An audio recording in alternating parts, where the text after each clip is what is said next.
Hello everybody, I'm David Schuster, and today we're diving into a fascinating piece of video footage featuring Minnesota Governor Tim Walz. In this clip, you will see Walz engage with a group of young voters whose attitudes were profoundly shifted by a political debate. We'll react to this moment and explore its broader implications for voter engagement and political activism, so let's get into it. This guy was undecided, so was this guy, and they're both coming out for you. I think I'm decided now. Matters. So I took him to the debate watch party, and that just flipped like that. Yeah, I mean, they were apathetic, and that's, it's not about agreeing on every single issue. It's about that core belief. And I said, this whole idea that you can't agree that the election was fair, this whole idea that people should have personal freedoms, which is kind of like the politics are turning over. Yeah, nice meeting you all. Yeah, really grateful you take the time again. Yeah, thanks. Go get them. Talk to your friends. Some of them are just going to say, look, I'm not that into politics. Yeah. The answer to that is too damn bad. Politics is into you.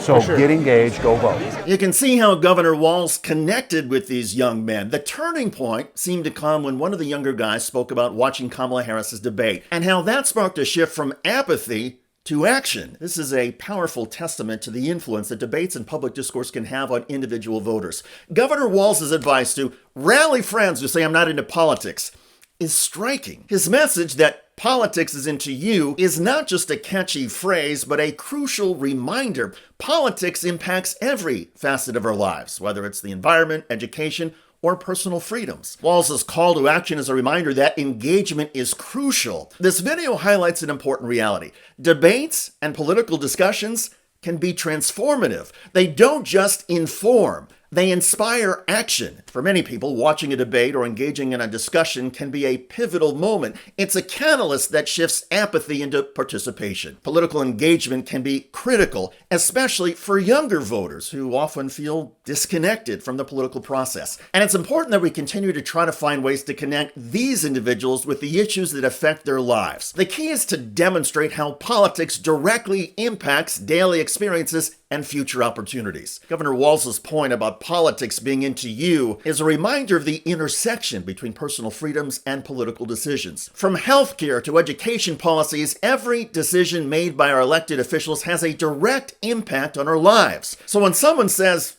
they're not into politics, it's essential to show them how politics is indeed interested in them. It's especially notable to see not just young voters, but male voters specifically shifting their support to Kamala Harris in response to Trump's debate performance. Many of these young men who might have been turned off by the confrontational and often childish tone of Trump's debates found Harris's demeanor and focus on policy refreshing. This shift highlights how crucial debate performances are in shaping public opinion, especially among people who might have been previously disengaged or disillusioned. It underscores a broader trend where political discourse is not just about politics, but also about the character and professionalism of the candidates. Influencing voter preferences is significant in many ways. And by the way, in the wake of the debate, those preferences have shifted. All the polls show that Kamala Harris has gained ground nationally and in each of the key battleground states. Plus, states that previously looked out of reach for Democrats, including Iowa and Florida, are now much closer. The bottom line is that Donald Trump is losing voters and Kamala Harris is gaining them. And a key problem for Democrats with Joe Biden, that he seemed to be suffering from cognitive decline, is now a problem for Republicans with Donald Trump. Yeah, I mean, look, it all comes down to mental state and being able to deal with challenges. All right.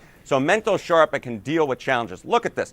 Back in the post-June debate, right? Look at that. 52% of voters said that, in fact, Trump was mentally sharp and can deal with challenges. Look at the Joe Biden number. It was just 26%.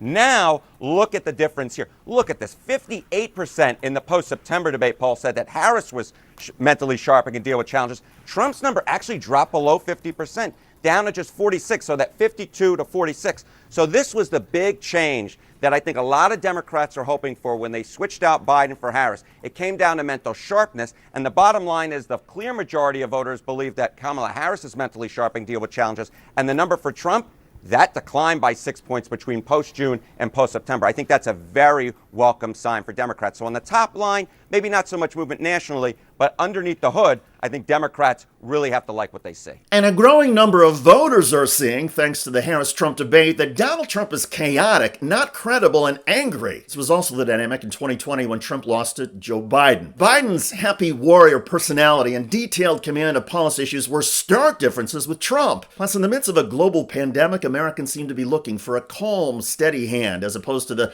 bombastic and unpredictable nature of Donald Trump. In their final debate, Trump claimed the pandemic was over. Biden responded with, "There's not a scientist in the world that thinks it will be over soon." Biden's reality and credibility crushed Trump's hyperbolic and wild salesman approach. And Biden beat Trump by 7 million votes. Trump challenged the results, lost in every court, and then inspired his supporters to try and block the certification on January 6, 2021. That stain on America's history of peaceful transition of power still haunts many voters.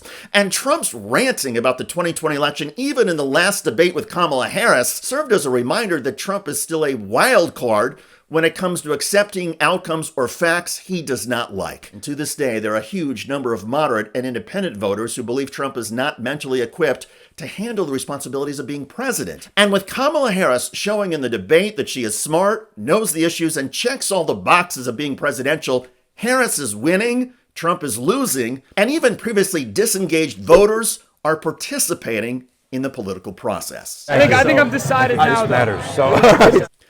I'm David Schuster. Thanks for joining us.